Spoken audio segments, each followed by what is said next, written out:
Lakini pole kwa ndugu zangu wa Kongomani ambao wanapitia majanga kule kwetu East ya Kongo. Tunazidi kusema tu pole.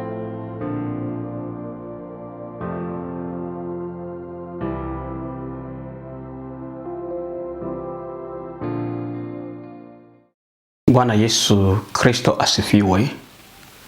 Kwa ndugu naniangalia na nitazama, si mwingine tena hapa ni mimi Prophet Joel kutoka hapa kwetu Australia, na nazidi kushukuru Yesu Kristo kwa sababu na kupata muda nzuri tena leo ya kuweza kuleta kile ambacho Bwana nataka niwaleteni ninyi watoto wake siku zote. Kama nilivyosema, tuko katika process ya kumaliza ule nabii, na kwa sababu ni ndefu ndio maana tutakatakata. Siwezi kosa kukumbusha hilo ya kwamba ni ndefu, ilikuwa ni siku nzuri ambayo napokea vitu virefu. Sasa imani imebarikiwa katika sehemu ya 16, na leo tunaendelea katika sehemu yake ya 10, sehemu ya 17, sehemu ya 17, ili kuleta kile ambacho Bwana anataka sisi kukileta leo. Niwaalike pia katika kushare, kusubscribe, kucomment, kulike, ili YouTube izidi kusambaza jumbe hizi kwa watu wengi. Na hata wakati wewe unashare tu, watu wengi pia wanashare. Unaweza ukituma kwa grupe 3 za WhatsApp, ina maana unatuma kwa watu karibia watu 1000.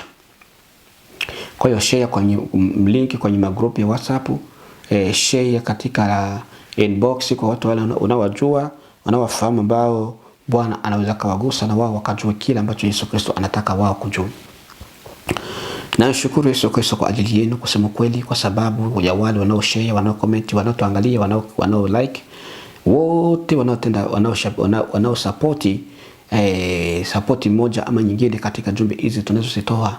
Na amani ya Kristo Bwana wetu izidi kuwa na ninyi mahali popote mlipo. Wale ambao wanasikia udhaifu wa kimwili ama wa kiroho, na Bwana Yesu Kristo awaguse kabisa, ili mpate kuendelea kupata nguvu na kusimama katika kutenda kazi ya kwake. Na leo tutakwenda kuanzia pale ambako nilishia sehemu nilishia katika sehemu ya pale ambako nilishia katika sehemu ya 8, ambako Bwana Yesu Kristo anasema ya kwamba mabaya yanakuja katika ulimwengu, na wale ambao hawataweza kutembea na yeye, hawataweza kumuona, na watapatikana mabaya siku hiyo, ambao wanadamu watalia na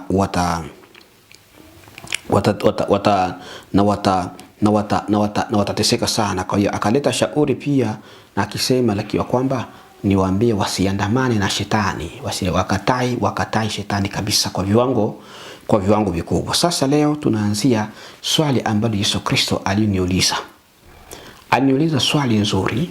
Akasema swali ili akauliza swali tena, mwanadamu unaona nini? Mwanadamu unaona nini mbele yako? Nami nikajibu, jibu langu ilikuwa ninaona machupa ya pombe mbele yangu. Naye akasema, niliposema ninaona machupa ya pombe mbele yangu, na yeye pia Yesu Kristo akaanza kuniambia juu ya kile nilichokuwa nakiona, ambani ni chupa za pombe mbele yangu. Akasema hivi, akasema hayo ndo maji ambayo wanadamu wamejichagulia kunywa. Wamesahau maji matakatifu ambaye ukiyanywa yanabubudika ndani yako, na yanaondoa na kukausha kiu, yanaondoa na kukausha kiu. Akawa ananiambia hivyo ili nipate kuelewa kile ambacho Kristo anataka kusema. Akaendelea kusema, wanadamu wanachagua pombe ndo maji ya kujiburudisha, mwishowe inawashusha katika ziki na anasa za dunia, na mwisho katika ziwa la moto. Akawa ananiambia hivyo, na mwisho katika katika ziwa la moto. Akasema kunywa maji yaliyo hai ambayo ni Yesu Kristo, kimbilio na ngome. Akasema hivyo.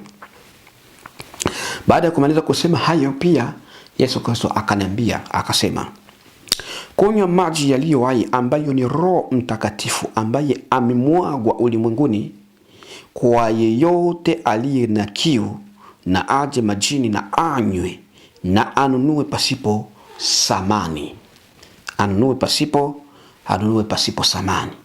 Akawa ananiambia yote kwa hali ya kujaribu kujifunua kwetu sisi watoto wake, ili tupate kujua kile ambacho Kristo Mtakatifu anachokitaka sisi kukifanya, kunywa maji. Wengi wanaangalia pombe, wanapenda pombe, anasa za dunia, lakini mwishowe ni ziki, ni mateso ya milele katika ziwa la moto. Lakini kuna maji ambayo Kristo anasema yanakuja katika ulimwengu, ambaye ni Roho yaliyotumwa katika ulimwengu, ambaye ni Roho Mtakatifu. Kwa wale wote walio na kiu anawaalika, njooni majini mkanywe na mnunue pasipo samani, yani bila gharama. Lakini aliniuliza swali lingine. Alisema hivi, sio swali, amesema mwanadamu ndiyo machaguo ninayoshangaa nayo. Haya ambayo wanadamu wanachagua. Ninashangaa kwa ajili ya wanadamu kujiinua kwa vitu visivyokuwa na uhai, na kuvipenda sana, na huku wakikosa kumjua aliye waumba, ambaye ni mtakatifu Yesu Kristo wa Nazareti. Mmesahau. Akasema hivi, akaniuliza swali sasa, akasema unaona nini mwanadamu? Yani ilikuwa ninapoonyeshwa kitu ndipo tena ananiuliza kama vile nataka kudhibitisha, sijui unaona nini mwanadamu? Katika jibu langu nikajibu, ninaona ibada na watu wanasali na vyombo vya sadaka, ila sijajua ni nini Bwana wangu. Niliona ibada na vyombo vya watu wanasali na vyombo vya sadaka, mahali ambako watu wanatolea sadaka. Nikaonyeshwa.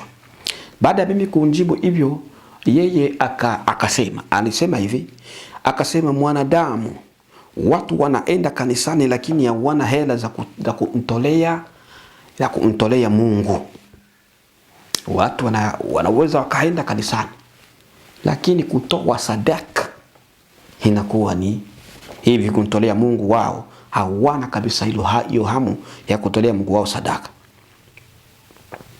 Sasa vyombo vya sadaka vimekuwa vitupu,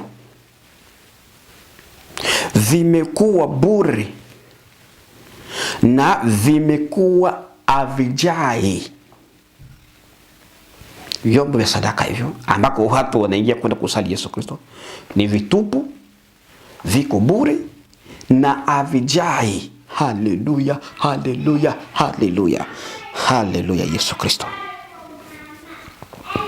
Akasema hivi, watu wanavaa koti za samani, watu wanavaa mavazi ya bei na viatu vya bei, lakini chombo cha sadaka kinapokea $20. Chombo cha sadaka kinapokea $20. Samani kidogo.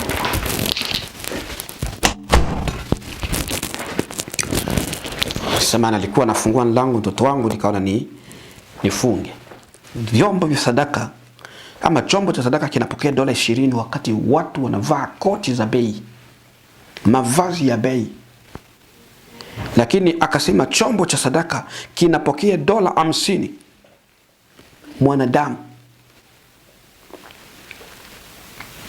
Mwanadamu ndiye anayeambiliwa hivyo matendo ambayo anatendea nani?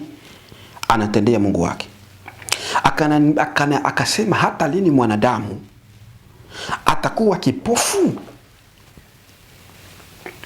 cha kutoweza kuelewa ya kwamba nsijiwekeze hazina duniani, nondo na kutu viharibupo, na wezi uvunja na kuiba. Haya ni maneno matakatifu ya Yesu Kristo aliye hai, aliye mwaminifu. Akasema hivi, bali jiwekeni hazina mbinguni kusikoharibika kitu kwa nondo wala kwa kutu, wala wezi hawavunji wala hawaibi. Kwa kuwa hazina yako ilipo ndipo utakapokuwapo na moyo wako pia. Haya maneno ni matakatifu ambaye Yesu Kristo anashangaa na jinsi watu wanavyojikomporte katika makanisa, wanavyojiendesha katika kanisa.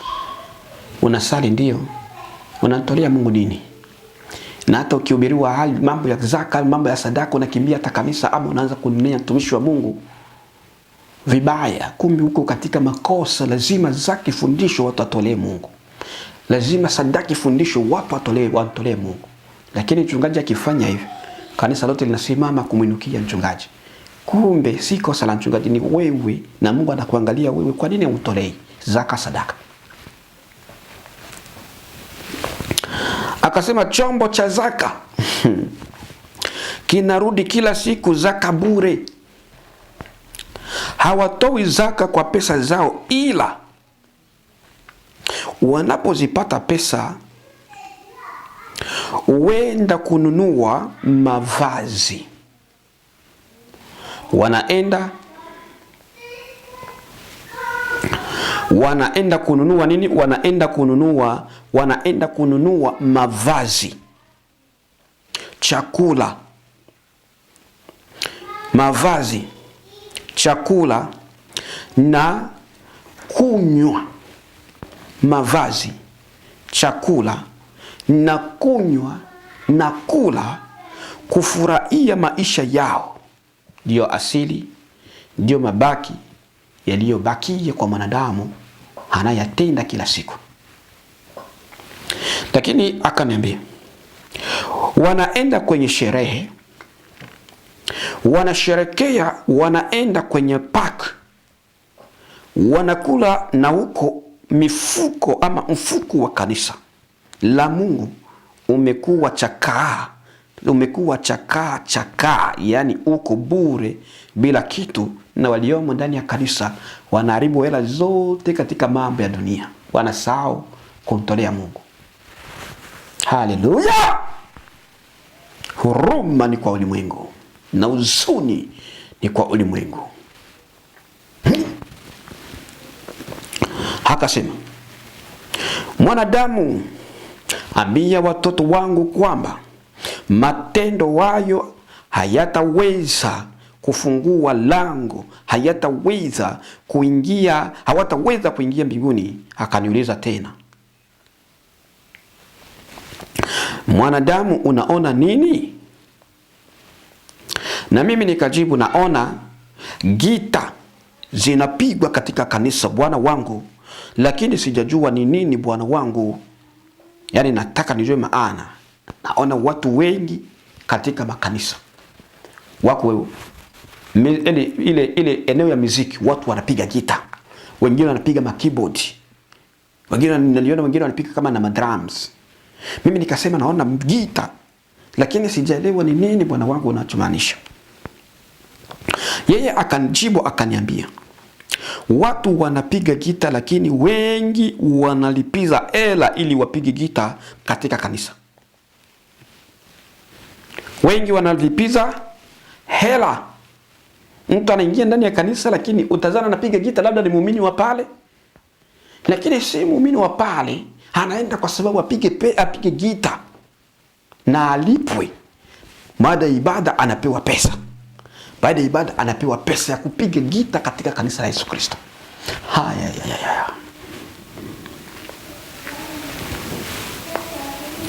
Ni sasa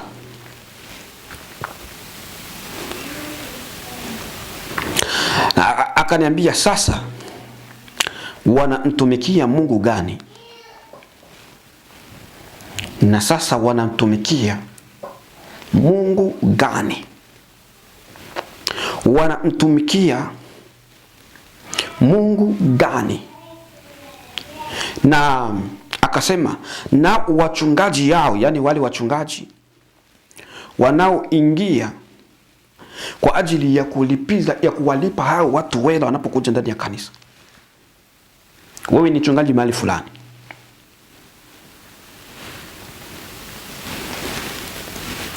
umekuwa mchungaji mahali fulani, kwa sababu hitaji wapiga vyombo wawe ndani ya kanisa, unajishusha kwa chini na kuanza kuwalipa watu pesa kwa ajili wapige gita na kanisa lako lipate lionekane kana kwamba limesimama.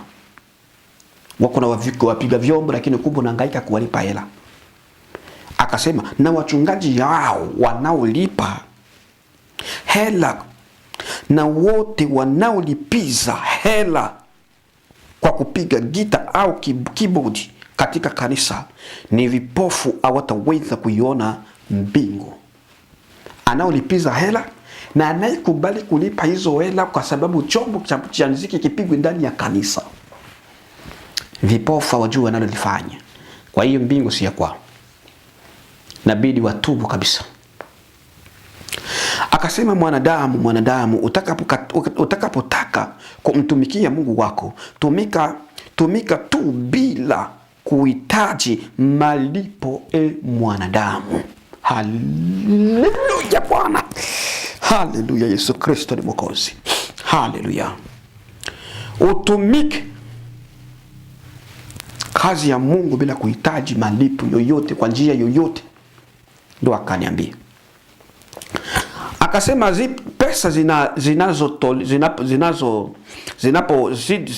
pesa zinapotolewa YouTube, wale wakulipiza pesa, wale wakulipiza pesa kwenye YouTube, ndio hapa ambako tumefika. Pesa zinapotolewa kwenye YouTube ni biashara sawa na biashara vingine. Umefungua channel yako, unaweka huko na mambo ya Mungu yanatendeka huko, halafu YouTube inaanza kukulipa. Unayofanya hiyo huko katika biashara sawa na biashara vingine. Kwa hiyo atendayo mambo hayo asitarajie urisi wa mbinguni, asitarajie urisi wa mbinguni kamwe.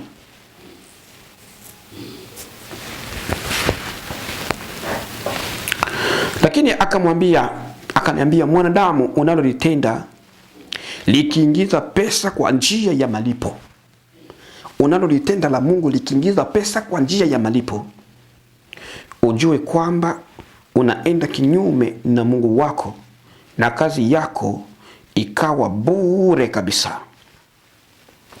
Na kazi yako ikawa bure, na ukajikuta uko bure mbinguni.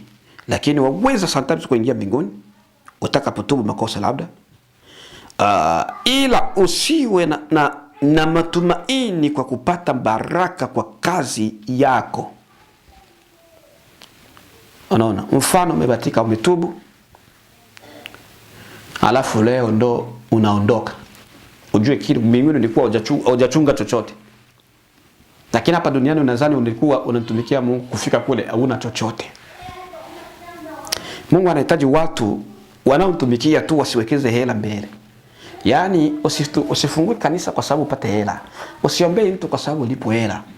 Hapana. Usihubiri kwa sababu ulipo hela. Akasema jasho lako lote unalikula hapa duniani, ndio madhara ya kulipwa. Aliye wa Mungu aachane na mambo ya kupokea pesa katika mitandao. Baada ya hayo nikaona mkutano wa watu wengi sana wanaovaa mavazi ya rangi ya blue. Mavazi ya rangi ya blue ndio niliona. Kulikuwa watu wengi, sikuona mwisho. Niseme niliona huko mbele mwanzo, lakini kaona watu wanaenda hivi, wanaenda huko. Naye akaniambia kwamba watu wao wamevikwa mavazi ya bluu, wakionyesha nguvu walizokuwa nazo. Hao ndio watakatifu ambao nafurahishwa nao, na wanapoonekana machoni pa watu wanadharauliwa na kutengwa na kutemewa mate. Hao watu ambao nilionyeshwa na kutemewa mate, lakini ninawaona ni watakatifu waliokuwa na samani, nao watadumu milele na milele yote katika mji ule wa Yesu Kristo.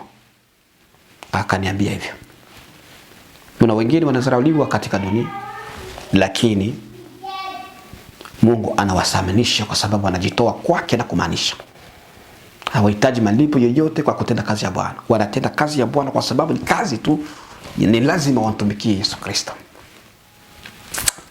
Sikiliza ya maneno. Akasema tena, nikaona mkutano wa watu wa mavazi meupe, na wala sikuweza kuona mwisho wao ni upi.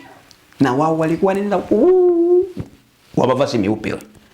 Wa kwanza ulikuwa mkutano wa watu wenye mavazi ya blue, na wa pili ulikuwa ni mkutano wa mavazi ya watu wa mavazi wa mavazi meupe. Baada ya hayo akaniuliza tena akasema, mwanadamu, unaona nini? Nami nikasema, naona mwanamke ambaye anavaa nusu uchi. Alikuwa anavaa kapitula, yani kashoti. Ndio mwanamke niliyomuona. Alikuwa anavaa kashoti huyo mwanamke. Naye akasema, sauti ikaniambia, hayo ndo mavalio ambayo mwanadamu amejichagulia. Mwanadamu anakosa Mungu wake. Mwanadamu anakosoa Mungu wake katika kila jambo. Akaniuliza tena, unaona nini mwanadamu? Lakini mimi tena nikajibu nikasema, naona midomo iliyopasuliwa, yani plastic surgery, na makalio ya plastic surgery, na paja yaliyovimbishwa na paja ama mapaja yaliyovimbishwa. Ndio nilivyoviona hivyo. Nilikuwa naonyeshwa, alafu tena naniuliza, alafu ninapojibu kulingana na swali yake, unaona nini mwanadamu? Ndio hapo anaanza tena anakuja na maelezo kwa nini haya yote yanatokea. Yeye akasema hapa. Naye akasema, ndiyo mambo ambayo mwanadamu amejichagulia na kuenenda nayo. Ndiyo Mungu wake, na siku ya mwisho mtu afanyaye matendo kama hayo hata uweza kumwona Mungu. Mimi ni Yesu Kristo niko kwa sababu ya wale watakaogeuka, wale watakao tubu, wale watakao wacha dunia, wale watakao enenda katika haki na katika kweli. Hao ndio wana wangu, yani watoto wangu. Akamalizia hapo. Unasikia maneno hayo?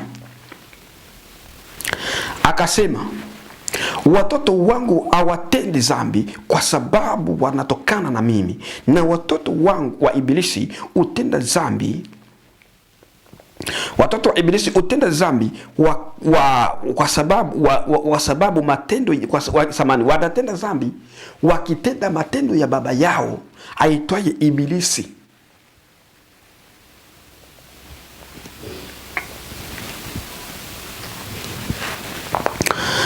Akasema, sijui mtu aliye ndani na nje ya kanisa asiyegeuka. Yani amjui mtu. Uwe ndani ya kanisa, uwe nje ya kanisa, ni uwe unasali, uwe si unasali, kwa sababu hujageuka Mungu akujui. Kama hujageuka na umu ndani ya kanisa Mungu akujui. Huko mitaani hujageuka Mungu akujui. Ndio maana nasema hivi. Sijui mtu aliye ndani au nje ya kanisa asiyegeuka, bali nahitaji nafsi iliyogeuka, nafsi iliyotubu, nafsi iliyookoka. Akaniuliza tena. Aliponiuliza tena, unaona nini tena mwanadamu? Lakini wakati mimi nikajibu, nami nikajibu hivi nikasema, naona watu wako kwenye sherehe wanaimba na kucheza.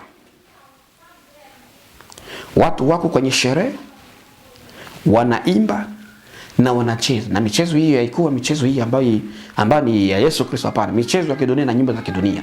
Watu wako katika masherehe ya ndoa, ya basombe, masherehe yoyote ile ambayo unajua sherehe isiyokuwa ya Yesu Kristo. Lakini baada ya mimi kujibu hivyo akasema, hao ndio watu wanaojiita wa Kristo.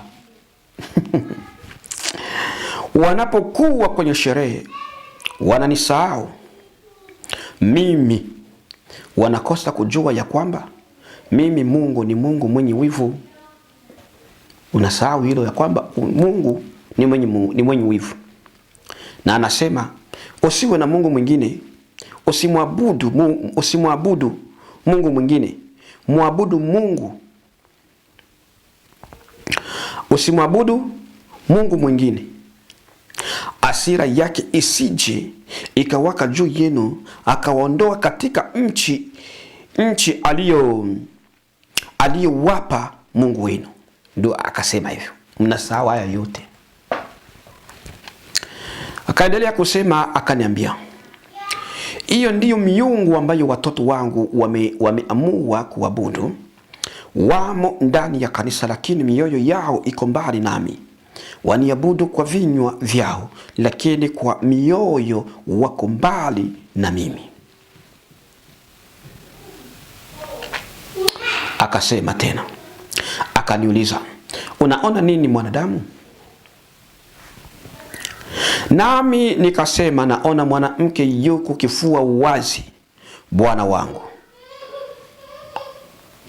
Naye akasema, hayo ndiyo mavazi ambayo watu wamejichagulia masherehe na masherehe ya kukaa uchi na kunitusi. Na wakija kanisani na hayo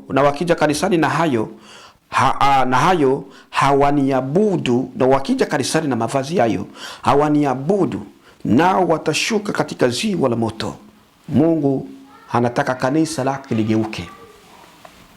Usizoe kanisa kwa sababu yako anafundisha hapo kadhani utaingia unavyotaka. Kanisa la Kristo ni takatifu, na kila mtu atakayeenda katika utakatifu ndiye atakayeweza kumwona Bwana. Akasema, ndoa ya Kristo lazima iwe na mabadiliko.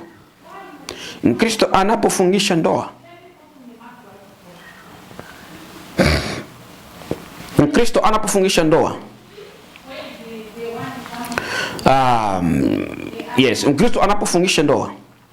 Kristo anapofungisha ndoa, mchungaji aliyeokoka lazima aonyeshe Mungu wake kwanza. Yule mchungaji aliyeokoka aonyeshe Mungu wake kwanza. Akasema, wachungaji wamekufa na wameshindwa kukemea, wamekuwa mbwa bubu wapendao kuota ndoto siku zote. Ndio wamekuwa wachungaji. Akanipatia andiko hii ambayo tutakwenda kulisoma, Isaya 56:10 hadi 13. Isaya 56 samani.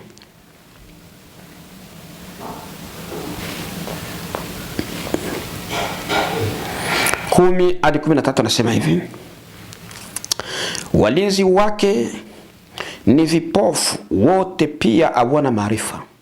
Wote ni mbwa walio bubu, hawawezi kulia. Huota ndoto, hulala, hupenda usingizi. Naam, mbwa hao wanachoyo sana, hawashibi kamwe. Na hao ni wachungaji wasioweza kufahamu neno. Wote pia wamegeuka upande, wazifuate njia zao wenyewe, kila mmoja kwa faida yake toka pande zote. Usema, njoni nitaleta divai na tunywe sana kileo, na kesho itakuwa kama leo, sikukuu kupita kiasi. Ndio alivyobaki wachungaji. Wanafungisha ndoa tu kwa sababu wamealikwa, lakini hawataki kuweka ndoa katika mtazamo ule ambao Yesu Kristo anaufurahia.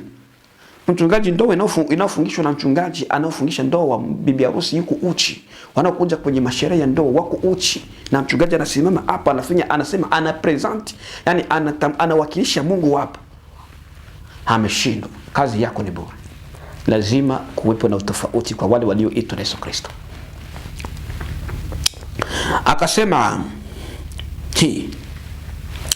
Akasema mwanadamu, ona jinsi watu walivyokufa. Mioyo yao ndiyo wokovu ambayo wanasema wamepata, na wanapocheza wanasema wananichezea mimi. Katika michezo hapa, wanapocheza wanasema wanachezea mimi, bali wanamchezea shetani. Watu wasiopenda kufanya vitu kwa utaratibu, waliojaa chuki na wivu ndani ya kanisa, na huko wanasema wananiabudu. Hiyo ni kuabudu gani? Ni utakatifu gani utakaoweza kukupeleka mbinguni kwa namna hiyo? Swali hizo zote tuzijibu, wana wa Mungu, mzijibu, ambayo Yesu Kristo anauliza, na juu wa Mungu anaona. Akasema, mwanadamu, ni mimi Bwana wako Yesu Kristo nimekupatia maneno hayo. Antamanie mke wa mwenzake, mbingu si yake. Amwagaye damu ya jirani yake, mbingu si yake. Atamanie chochote na lolote la jirani yake, mbingu si yake. Mpuuzi wa maisha yake atajinyonga mwenyewe. Mwenye kiburi upasuka ghafla. Mwizi na mlevi, wasagaji na mashoga, wazushi na wambea hawataweza kuingia mbinguni. Hawataweza kuingia mbinguni. Sikilizeni haya maneno. Ni maneno matakatifu ya Bwana wetu Yesu Kristo. Akasema hivi, mbingu ni nchi mpya, ni ya watakatifu peke yake ndio watakaoweza kuona Mungu. Macho ya kipofu utamani kuona kila siku, ila hana msaada.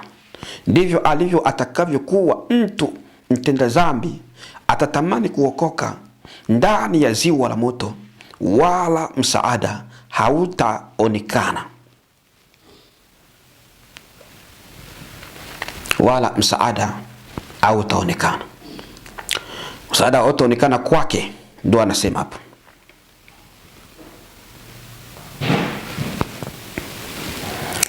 Akaendelea akasema, akaniambia, akanipatia ruhusa, akisema, waambie, ananiruhusu niwaambie ninyi. Waambie wana wangu kwamba nilikufa ili wawe na uzima. Nilikufa ili wawe na uzima. Samani taa hapa inageuka kidogo.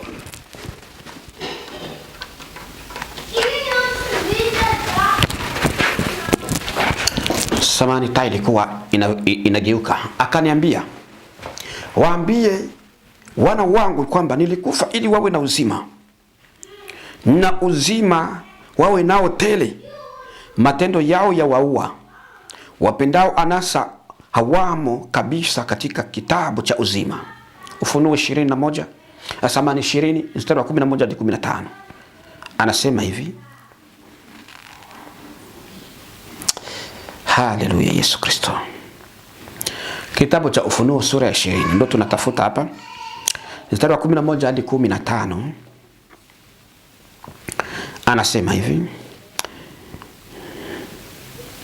Kisha nikaona kiti cha enzi kikubwa cheupe, na yeye aketie juu yake, ambaye nchi na mbingu zikakimbia uso wake, na mahali pao hapa kuonekana.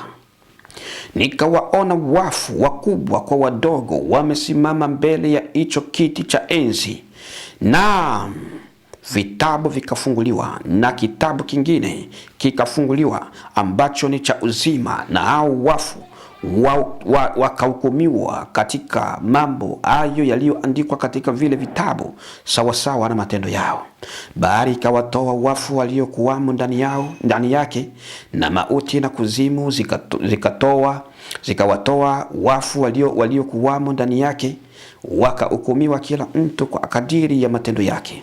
Mauti na kuzimu zikatupwa katika lile ziwa la moto. Hii ndiyo mauti ya pili, yaani ilo ziwa la moto. Na iwapo mtu yeyote hakuonekana ameandikwa katika kitabu cha uzima, alitupwa katika lile ziwa la moto. Angalia ya maneno, uyaangalie uyapime jinsi Bwana Yesu Kristo anavyoongea na kanisa lake. Akaniambia hivi, wenye hila hawataweza kuona mbingu, wala wanafiki, enyi wana wa Mungu, ni kitu gani kimewapata? Heri aketie katika lango akichunga mwizi, na maana akichunga mwizi, maana hakika hataibiwa. Ijapokuwa ajui siku ya kuja kwake mwizi. Hivyo ninyi jiwekeni tayari katika kila njia, na huko mkiukomboa wakati, maana siku ni za mwisho. Aliye na kidogo amsaidie yule asiye nacho, na aliye na hekima atambue nyakati za sasa. Wimbo uvuma, lakini uwa na mwisho. Na hivyo dunia ijapo kufurahisha na dhambi zake, ujue vyote vina mwisho. Vyote vina mwisho. Amsukumaye mwenzake katika miiba, asizani kama amesalimika. Kipimo umpimaye unachompimia mwenzako, ndicho utakachopimiwa, na mzigo unaobebesha mwenzako ndio utakaobebeshwa. Mkulima ula kazi ya mikono yake, wote wakija kwangu nitawapa uzima wa milele. Mwezi yache ile ayue na kuchinja na kuharibu, ila mimi nalikuja ili wawe na uzima tele. Nitakutuma, akaniambia, nitakutuma mbele ya mataifa. Ananiambia hapa, nataka nikwambie kwa maana yote niliambiwa niseme, na Bwana ananiambia kama alivyoambia Yeremia kwamba nitakusimamisha mbele ya wafalme. Ananiambia Yeremia, anasema nitakutuma mbele ya mataifa wapate kujua kwamba mimi ndimi Bwana, nimekuwa nawe kanisani, na malaika wangu wengi walikuwa nawe. Watu wajue ya kwamba mimi ndimi Bwana. Watu wajue ya kwamba mimi ndimi Bwana. Akasema hivi, wapendao dunia hawatasimama mbele yangu, waabudu sanamu na kusujudia. Wapendao wanawake hawatamuona Mungu. Lazima mtu awe na mke mmoja. Mtu na mke mmoja. Lazima mtu awe na mke mmoja na mme mmoja. Watoto wawatii wazazi wao ili wapate baraka. Lutu alikuwa mwaminifu katika nchi wote. Mungu akamwokoa kutoka katika nchi hule. Kwa hiyo Mungu anajua kuokoa wateule wote kutoka katika ziki. Hivyo wote watakaojitenga na dunia, bado Mungu atawaokoa wote. Abrahamu alitembea kwa imani, hivyo akaonekana kuwa na haki ipatikanayo na imani. Kwa hiyo ni wale wa imani peke yao ndio watakao risi nchi ule. Imani inayookoa ni Yesu Kristo peke yake. Takwenda kusoma katika kitabu cha Yohana Yohana Mtakatifu sura yake ya 3:16 hadi 17 anasema hivi: kwa maana jinsi hii Mungu aliupenda ulimwengu atakamtoa mwanawe pekee, ili kila mtu hamwaminie asipotee, bali awe na uzima wa milele. Maana Mungu hakumtuma mwana ulimwenguni ili ahukumu ulimwengu, bali ulimwengu uokolewe katika yeye. Bwana Yesu anatupenda. Lakini akaendelea kusema, akasema, mtu akiwa ni mteule apendaye matakatifu lazima awe na akili ya kuisafisha nyumba yake. Wachafu wa nyumba hawataweza kuona uso wake. Yeye aketie juu, Yesu Kristo, ni kimbilio kwa watoto wake. Zaburi 91 mstari wa kwanza hadi 4. Zaburi 91 mstari wa kwanza hadi 4 anasema hivi: aketie mahali pasiri pake yeye pake aliye juu, atakaa katika uvuli wake Mwenyezi. Nikasema, Bwana ndiye kimbilio langu na ngome yangu, Mungu wangu nitakaye mtumaini. Maana yeye atakuokoa na mtego wa mwindaji, na katika tauni iharibuyo. Kwa manyoya yake atakufunika, chini ya mbawa zake utapata kimbilio. Uaminifu wake ni ngao na kigao. Ndo maana akasema watu wote wakimbilie yeye.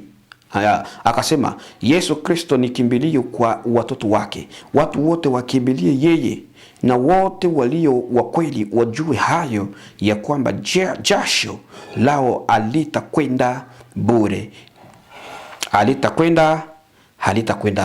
Halitakwenda bure. Bwana Yesu asifiwe.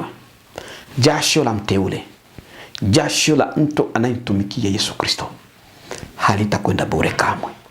Mungu ameahidia mengi kwa watakatifu wake watakaoweza kujitenga na dunia na kuishi maisha matakatifu, ambao jasho lao litapata kulipwa maisha ya milele siku za mwisho, nao watafurahi siku zote, watafurahi kabisa. Lakini baada ya hayo, acha turuke hapo. Nami nikaona Bwana Yesu Kristo akishusha mwangaza, na watu wamo ndani ya mwangaza wake. Baada ya hayo akasema, hivyo ndo ninavyokinga watu wangu. Akasema, ni mimi Bwana wako Yesu Kristo nikuonyeshaye. Aminiye kweli iko na kweli, na atendaye haki yuna haki kama yeye aliye na haki. Watoto wadogo, ni wakati wa mwisho. Tutie kando kila ubaya, tujitwike msalaba wetu, ili tuenende katika kweli, kwa maana neema iwaokoayo wanadamu wote imeshafunuliwa. Yesu Kristo anakoti mambo ya maneno ya Biblia, anatuambia, lakini akatuletea kitabu hiki cha Tito. Nilimuona watu wanatembea, wale waliokoka wanatembea, lakini nuru inawazunguka hivi, inawafunika. Yesu akaniambia kwamba hivyo ndivyo anavyowakinga watoto wake waliomo katika dunia, ili wasipatwe na madhara. Upendo hali ya juu. Acha kwa tusome kitabu hichi cha Tito.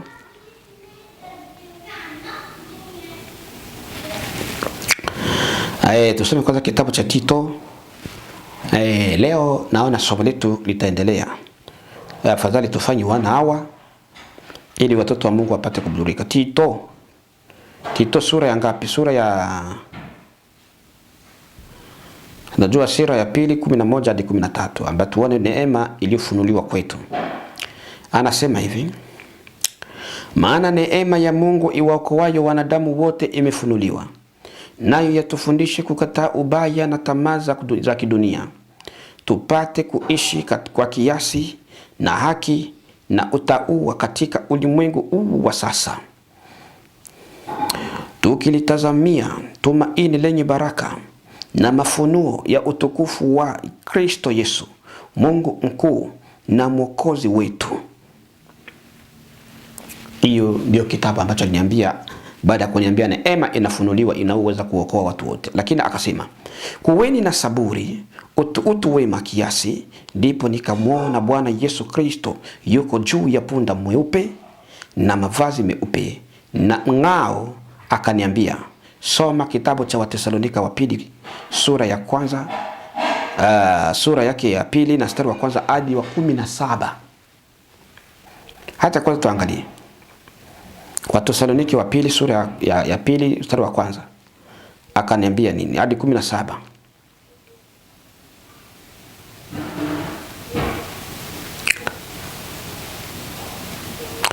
Naona ni mtasoma huko ninyi nyote huko.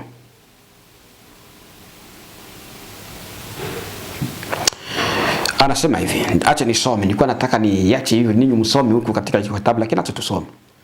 Basi ndugu, tunakusiini kwa habari ya kuja kwake Bwana wetu Yesu Kristo na kukusanyika kwetu mbele zake, kwamba msifadhaishwe upesi hata kuiacha nia yenu, wala msisitushwe kwa roho wala kwa neno wala kwa waraka unaozaniwa kuwa ni wetu, kana kwamba siku ya Bwana imekwisha kuwepo. Mtu awaye yote asiwadanganye kwa njia yoyote, maana hichi usipokuja kwanza ule ukengeufu, akafunuliwa yule mtu wa kuwasi, mwana wa uharibifu, yule mpingamizi ajinuaye nafsi yake juu ya kila kitwacho Mungu ama kuabudiwa, hata yeye mwenyewe kuketi katika hekalu la Mungu, akijionyesha nafsi yake kana kwamba yeye ndiye Mungu. Je, hamkumbuki ya kuwa wakati nilipokuwa pamoja nanyi naliwaambia hayo? Na sasa lizuialo mwalijua yule apate kufunuliwa wakati wake. Maana ile siri ya kuasi hivi sasa inatenda kazi, lakini yuko azuiaye sasa hata atakapoondolewa. Hapo ndipo atakapofunuliwa yule asi, ambaye Bwana Yesu atamuua kwa pumzi ya kinywa chake na kumwangamiza kwa ufunuo wa kuwapo kwake. Yule ambaye kuja kwake ni kwa mfano wa kutenda kwake Shetani kwa uwezo wote na ishara na ajabu za uongo, na katika madanganyo yote ya uzalimu kwa hao wanaopotea, kwa sababu hawakukubali kuipenda ile kweli wapate kuokolewa. Kwa hiyo Mungu awaletea nguvu ya upotevu waamini uongo, ili wahukumiwe wote ambao hawakuiamini kweli, bali walikuwa wakijifurahisha katika uzalimu. Lakini imetupasa sisi kumshukuru Mungu siku zote kwa ajili yenu, ndugu, niliyopendwa na Bwana, kwa kuwa Mungu amewachagua tangu mwanzo mpate wokovu katika kutakaswa na Roho na kuiamini kweli aliyowaitia ninyi kwa injili yetu, ili kuupata utukufu wa Bwana wetu Yesu Kristo. Basi ndugu, simameni imara, mkayashike mapokeo ndiyofundishwa, ama kwa maneno ama kwa waraka wetu, na Bwana wetu Yesu Kristo mwenyewe na Mungu Baba yetu aliyetupenda atatupa faraja ya milele na tumaini jema katika neema, awafariji mioyo yenu na kuwafanya imara katika kila neno na tendo njema. Baada ya hapo niliona nisome hivyo, kwa sababu wengi labda wanaweza kusikia uvivu wa kusoma, lakini hivyo ndio niliyoambiwa, soma hicho chote kitabu. Nikakisoma. Sasa akaanza kuniambia, atakuja Yesu Kristo, atakuja juu ya farasi, na wote wasio haki wataomboleza. Kumbukeni siku za Lutu, kulikuwepo wenye kujinua juu ya nchi, lakini hawakuelewa walivyojiliwa. Hapo moto ulipowaka juu ya nchi yote. Mwanadamu uliyesahau kweli ya Mungu wako. Kuna siku ya Bwana ambako wote watakaoachwa wataomboleza mbele zake. Joeli upendwaye, uambie wana wa Mungu, ni mara ngapi watakusanywa? Tena nikamuona Bwana Yesu akafungua kitabu na page aliyoifungua iliandikwa end, yani mwisho wa dunia. Mkiingereza waliandika hivyo, mwisho wa dunia. Ndipo sauti ikasema, mwisho wa mambo yote umekaribia. Ashindaye nitampa jiwe lililoandikwa jina asilolijua mtu. Akaniambia Ufunuo 2:17, na tutaishia hapo katika jina la Bwana wetu Yesu Kristo. Lakini hata tumalizie katika kitabu hicho cha Ufunuo sura ya 2 najua na 17 ile. Anasema, yeye aliye na sikio alisikie neno ili ambalo Roho ayambia makanisa. Yeye ashindaye nitampa baadhi ya ni Ufunuo 2:17. Yeye ashindaye nitampa baadhi ya ile mana iliyofichwa, nami nitampa jiwe jeupe, na juu ya jiwe hilo limeandikwa jina jipya asilolijua mtu ila yeye anayelipokea. Ndo alivyoniambia kujiweka tayari. Haya yote tunayaona, ukengeufu unaonekana katika dunia kwa sababu mwisho umekaribia.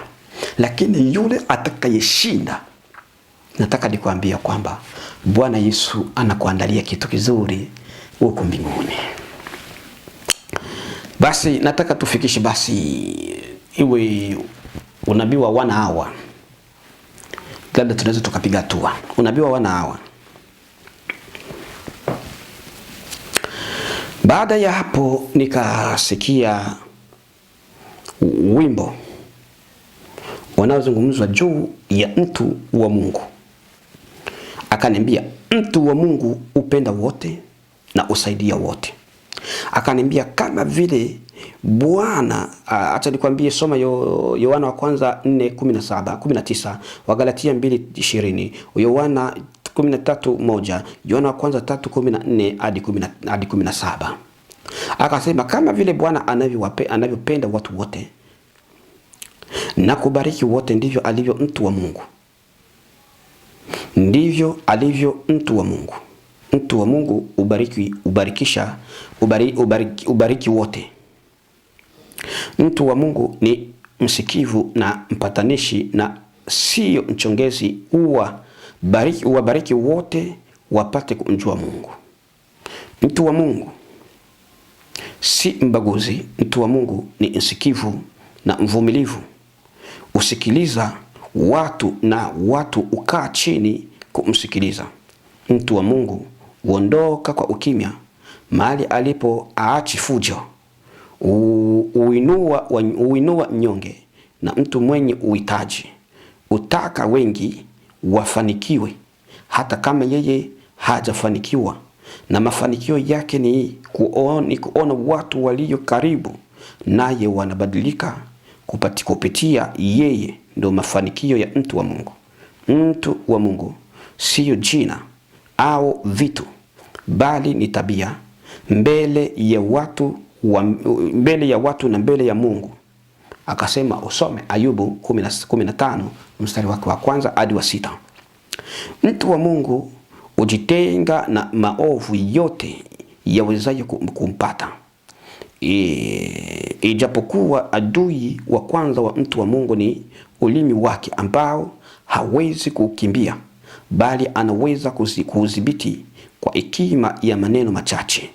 Katika kinywa chake na kijai maji mengi, asiongee kitu. Malaki 2:7 hadi 8, Petro wa kwanza 2:9, Ufunuo 1:6, Ufunuo 5:10, Waebrania 10:19 hadi 22, Waebrania 4:14-16, Petro wa kwanza 2 mstari wake wa 5. Bwana Yesu asifiwe. Nimelazimika kuhakikisha nimeacha na maliza unabii huu ambao nilipokea, ambao nilikuwa na ukata. Ndio maana leo nimeona ichukue, kama itachukua 1 hour kuliko kukatakata, basi nishuke na 1 hour ili tumalize unabii huu ambao Yesu Kristo anatuletea. Maneno yote yanakuja kurudisha mtu katika mtazamo wa kumwabudu Yesu Kristo na kujua ni Mungu gani unemwabudu, kumtumikia aliye hai, mtakatifu wa Israeli, kutuishi kama vile Bwana anavyokusudia na tusiishi kulingana na mtazamo wa dunia, kwa maana katika mambo hayo hakuna uhai kwa wote watendayo mambo ya dunia. Kanisa la Bwana ni nini? Kanisa la Bwana sio wingi wa watu, bali kanisa la Bwana ni utakatifu. Kanisa lote lisilofundisha utakatifu na kutenga kanisa na kujitenga kama Bwana alivyosema katika manabii huu, ina maana wajua na mwabudu hawaelewi kabisa.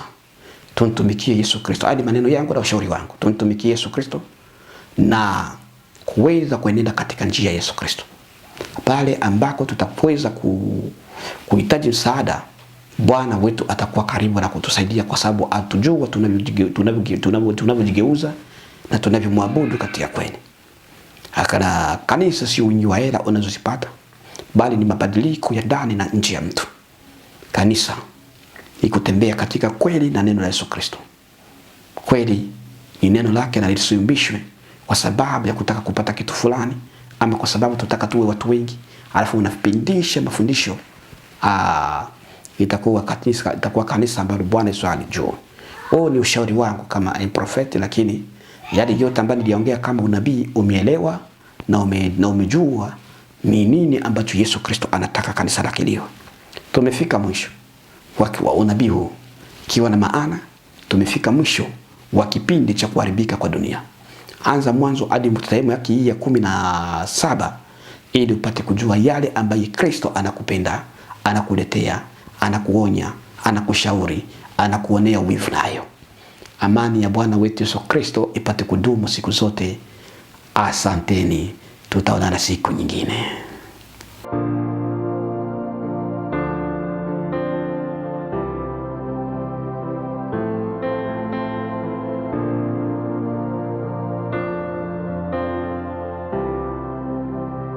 Lakini pole kwa ndugu zangu wa Kongomani ambao wanapitia majanga kule kwetu East ya Kongo.